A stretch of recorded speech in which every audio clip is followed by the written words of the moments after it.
in our house, furniture sometimes can be located differently. Why does it happen? And the last question, what's the difference between out-of-body experience and lucid dreaming? Thank you, I love you. A lucid dream may allow you to still be sort of connected to the body, the physical realm, but you are conscious of the fact that you are able to extend beyond the physical realm and observe things from a slightly higher point of view. Out-of-body astral travel is the next stage above that, where you're truly able to focus your consciousness away from the physical reality to a greater degree, and you see things differently because now you're looking at the template in non-physical reality that may be responsible for what's going on in physical reality, but the arrangements of things may be very different because it might only be one probable reality that is representative of all the probable realities you could have chosen to experience in terms of your final arrangement of things in the physical world. Upon the idea of actual physical death, of course, you go even farther than that and can see things from a much higher perspective that includes all sorts of probabilities. But the idea is that you're seeing not through eyes, but through consciousness when you are in the out-of-body thing. And in a sense, yes, you leave your body. But mechanically, what's actually happening is you're simply expanding your focus beyond the physical realm. Because it's not that your spirit leaves the body, it's that it expands its focus beyond the physical limitations you've imposed upon your consciousness in order to experience physical reality, what you call physical reality. Because the physical body is in your spirit. It's not that your spirit is actually in your physical body, even though from a linear perspective, that's the way you view it. Hello. Good day. Good day. Hey, Bashar. So, I've been going through some really weird experiences, and I was wondering, how exciting! Give me any education of what I'm going through. All right. Well, give us a description. Be specific. Okay. So, around October, November 2021, I went on an Exorcist TikTok live, and had a psychic as a guest, and I was impressed with what she did. So, I went to her for a psychic reading. Yes. I told her about like all these synchronicities I've been having in life. And from that description, she told me I was psychic and I should learn Reiki and I could really help people. So did that resonate with you? Yes, but I never ended up learning Reiki. But the guy I went to go learn Reiki from, I had 2 Reiki sessions with him. Yes. And he gave me these Joe Dispenza meditations to try. All right. So before you go on, what you are now seeing a pattern is, as we have described, sometimes the idea is that synchronicity will point you in a certain direction and your excitement may come in a certain form. That doesn't mean that the form it comes in is something that has to play out. It may just be to get you to go to the next place you need to go to get the information that you need. Yeah, that's exactly what happened. All right. Well, then there you go. After practicing these meditations for 7 months, yes, there's this physical phenomenon I can regularly do where I'll be in meditation and then, I'll feel it like coming on, and then my head will sink into my heart and my body will be locked, and I'll be, consciously thinking like what's going on. And then I can go analogously out in the dream. Like I can remember meditating, remember going into that, and remember going out in the dream, go all the way through the dream, and then it ends. Yes. So the first time this happened, it was a really weird feeling. And then that happened, and then I was shot up into the air, and I was on this, it looks like a stadium with portholes on the side, and had this hexagonal floor, like glowing white, purplish, blue kind of thing. You started to remember that you have connection. Was playing up top of my head. Started to remember that you've had contact with extraterrestrial beings. You think so? I know so.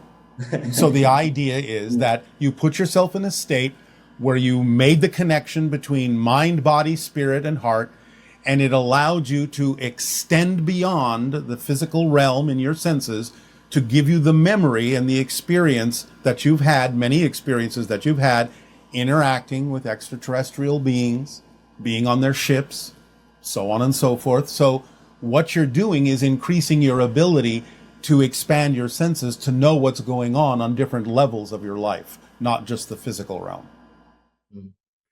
Yeah, so from there, I went to this transparent part of the floor and I fell back down into my body and I was thinking I was awake and I wasn't. And I was like, wow, that was really weird. And then I looked outside my window and my hill's like 30 feet down and the silver car pulls up and all these really deformed people start coming out of the car and climbing up my house to my window.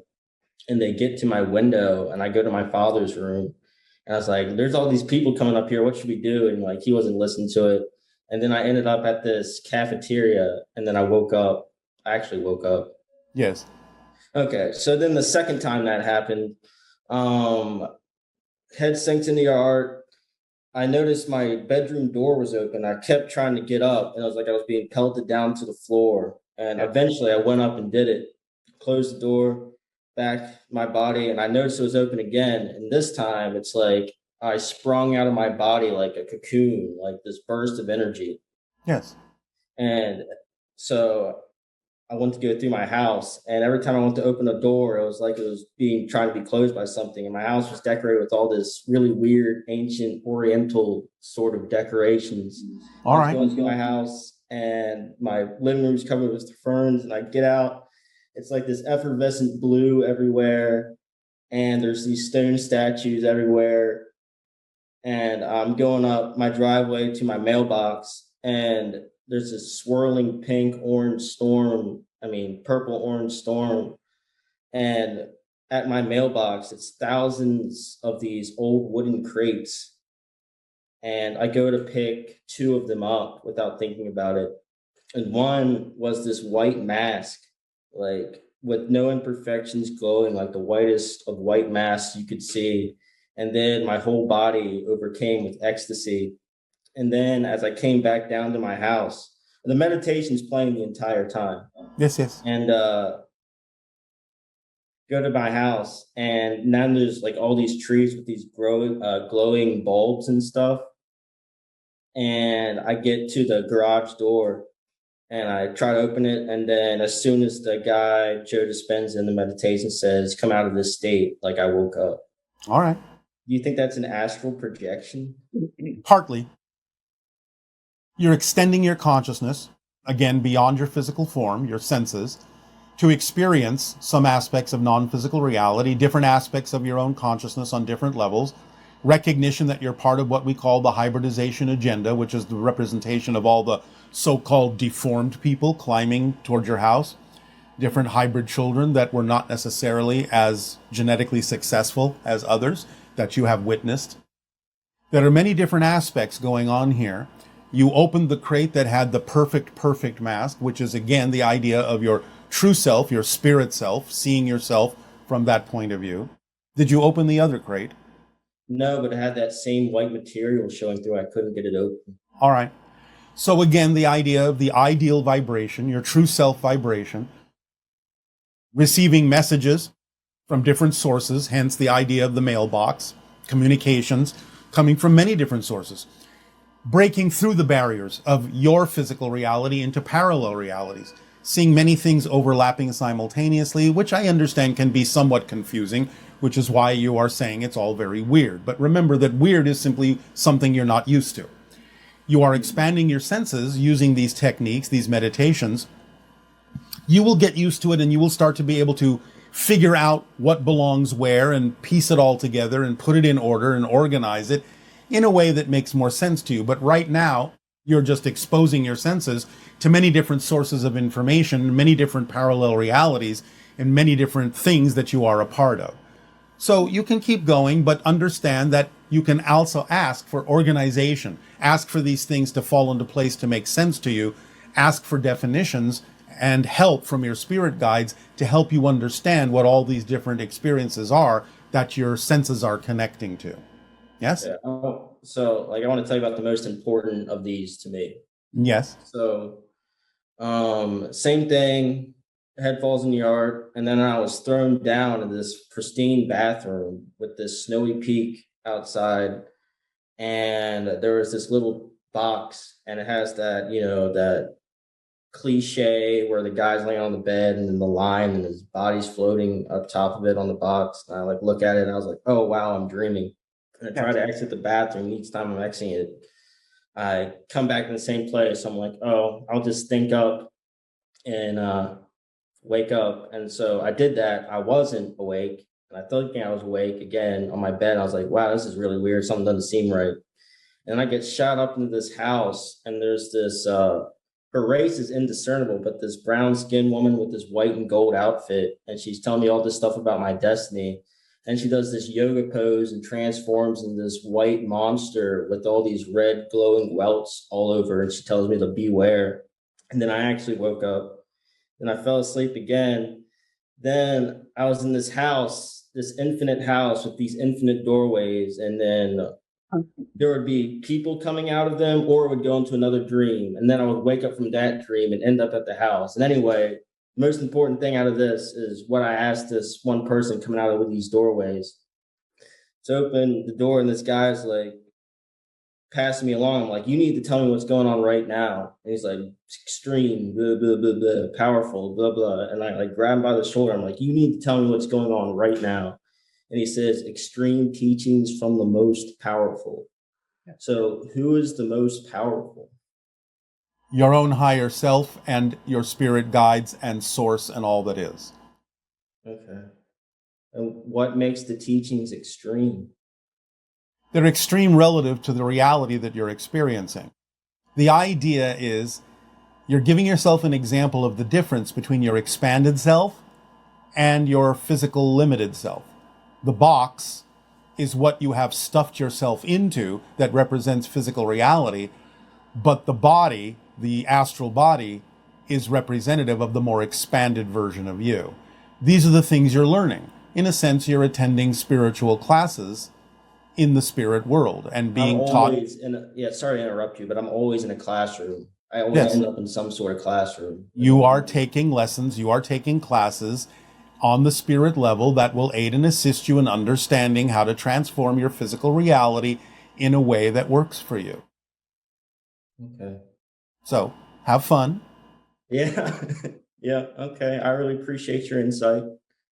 It is our passion and our pleasure. You are on a journey that is very exciting. Open up to the passion, open up to the excitement. Have a good time. You will receive the help you need. All right? Thank you, Bashar. You are welcome. Avail. Bye. I read a book about children in a monastery who were making a flower bloom and materialized all kinds of things out of nothing. You materialize your physical reality immediately all the time. It's just that those children have been taught that they're already doing that. So it's nothing that they deem or label as unusual.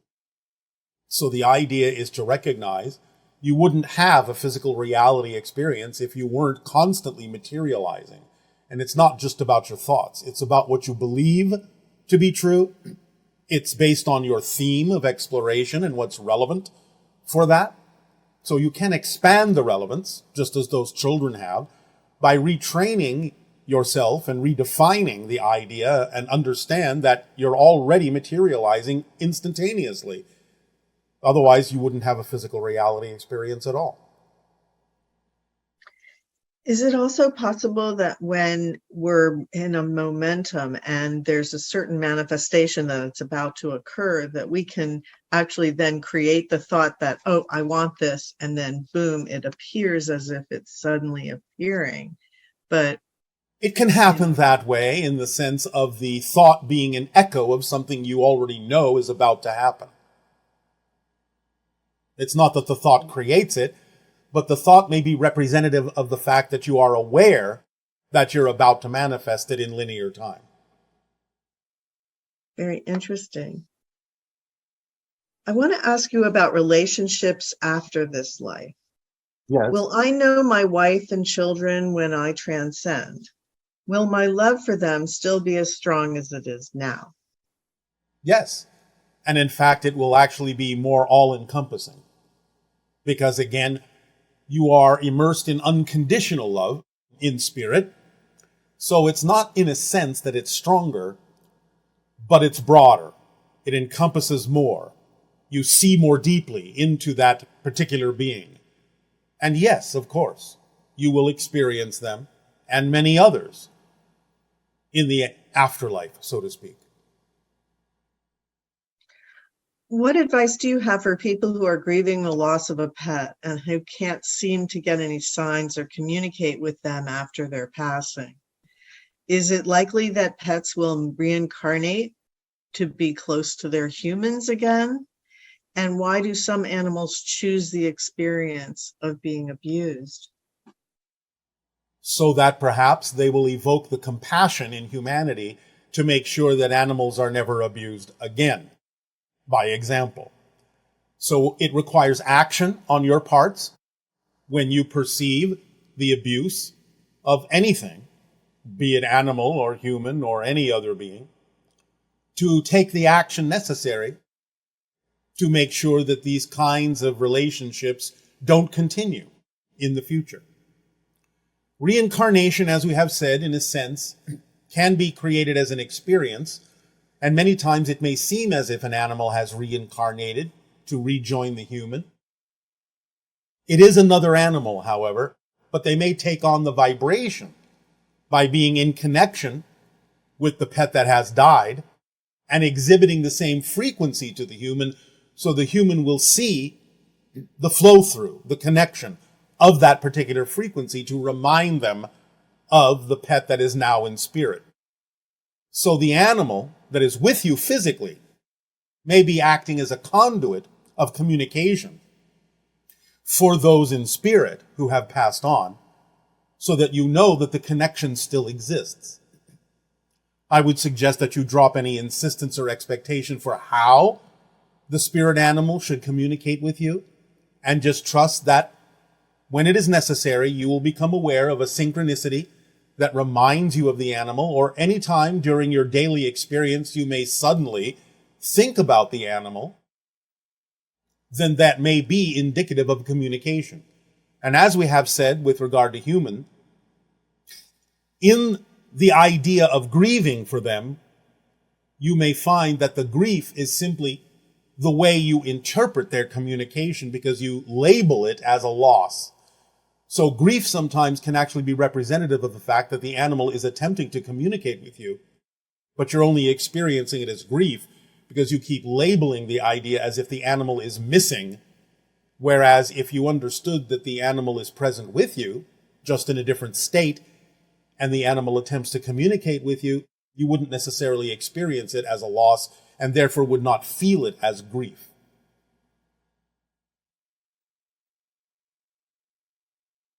This viewer has the question regarding communication with the Cetacean Nation. You had said to communicate telepathically. So I have been sending one what I call a bubble of communication every day. I include an image of nature that I've seen in my day, and I blow it towards the ocean in my imagination, where I think I get the bubbles back with images from the cetaceans' day. Is this really working? And if so, who am I communicating with exactly? Yes, it's working, and you may be communicating now and then with various random cetaceans, in the same way that you may communicate with various random humans in your course of daily events. It's not always necessarily the same cetacean. It will depend upon what cetacean needs to pick up on the vibration of the telepathic communication and imagery you have sent, and what is relevant for you to receive from a different cetacean based on your themes of exploration. So yes, it's working, but you have to be a little bit broader in your allowance of who it is that's sending to you and who it is that needs to receive whatever it is you have sent. Thank you. What's the best way to get information from the Akashic records? Well, again, don't think of the Akashic records as a particular place separate from any other place. Remember, everything is here and now, including information. So the idea is to simply recognize, as with anything, it's an issue of resonance. If you vibrate in harmony with a particular frequency that represents certain information, then that information will be accessible to you if it's relevant for you to receive it. Remember, anywhere you are is within the Akashic records, because again, all information exists here and now. Lose some of the idea of space and time, start really understanding and feeling that you are in the now moment and that all information is here now with you. And again, if you have a particular passion or interest in certain information, then focus on that and vibrate according to that passion, feel that excitement about that information, remain quiet and calm, and just be open to receiving it either through synchronicity or in your mind or whatever way it needs to come to you along the path of least resistance. And the information that is relevant and necessary will appear. And some say Akashic records can be rewritten to twist history.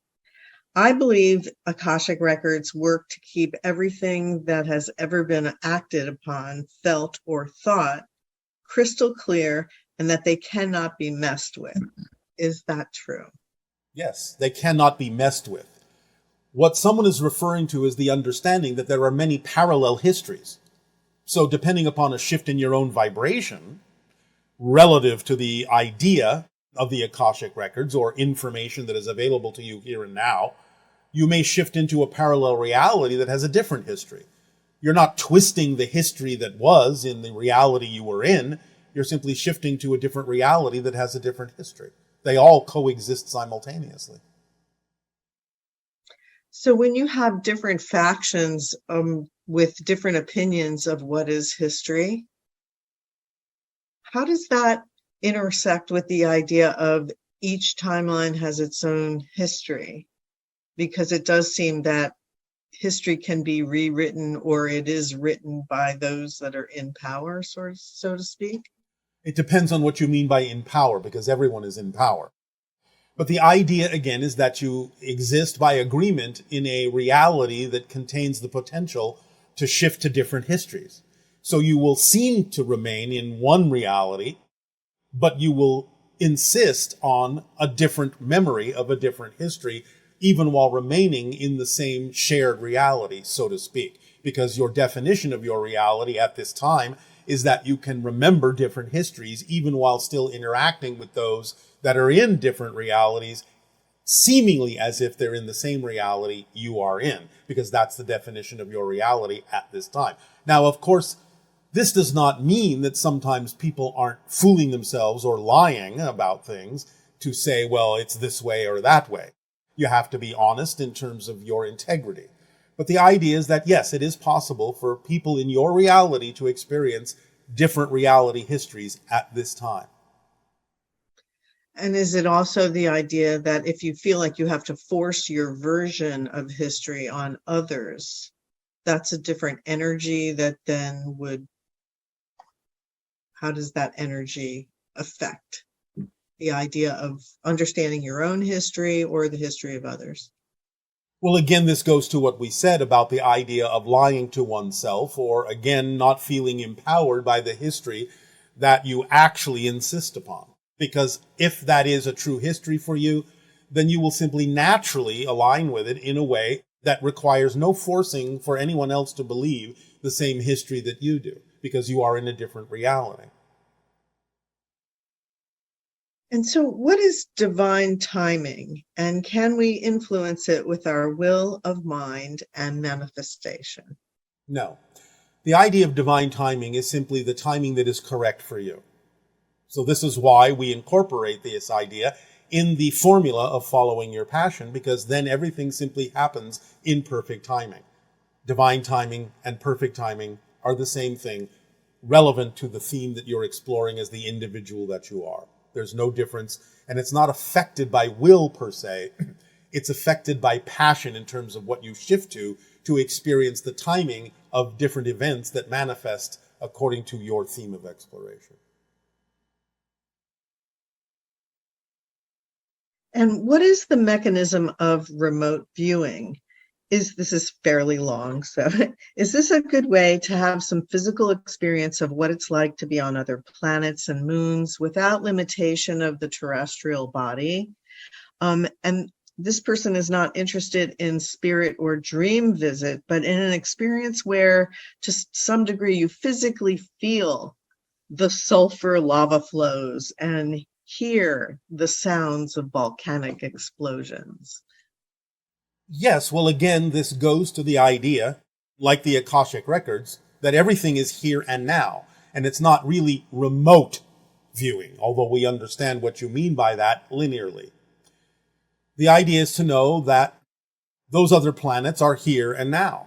And again, the more you can identify with them, the more you can resonate in harmony with those ideas, if that is representative of your passion, the stronger the effect can be of experiencing, at least to some degree, some of the physical phenomenology and manifestations that exist on those other planets.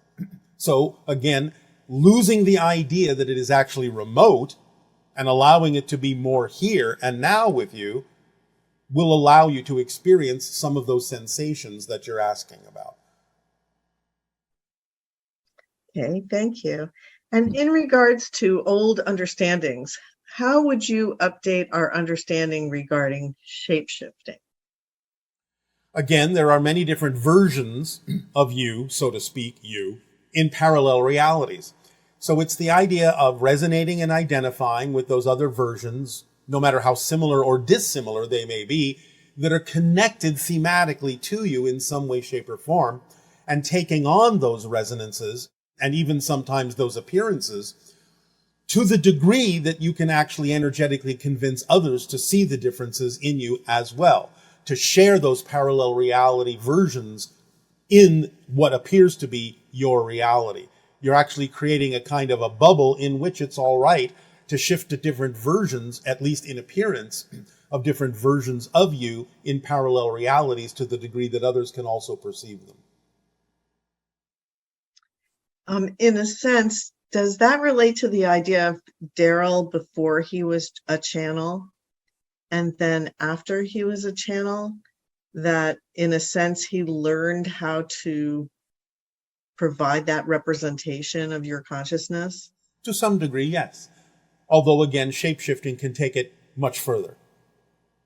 If he was inclined, if it was necessary and relevant for his particular journey, he could resonate to the idea of our reality to the degree where we would actually start physically looking more like us. But that's not really necessary at this time. And I think some people have commented that at times he does look more like you. Now and then, Especially when he's channeling. yes, now and then the resonance may shift or expand to the degree where he may take on some of those aspects.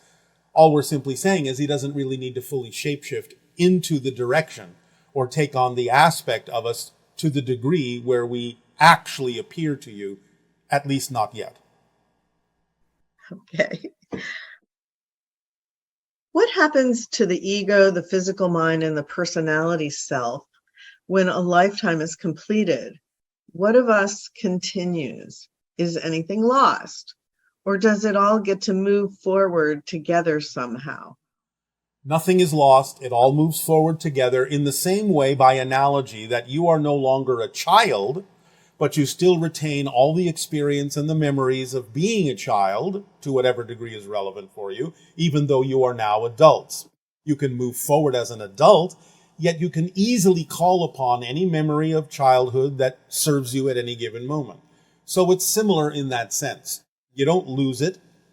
The identity and the personality of the physical being remains with you. You can access it and call upon it for experiential purposes at any moment you wish, as you even move on as a spirit into different realms and realities. So use the analogy of a child still being within you as an experience to call upon, even though now you are beyond childhood.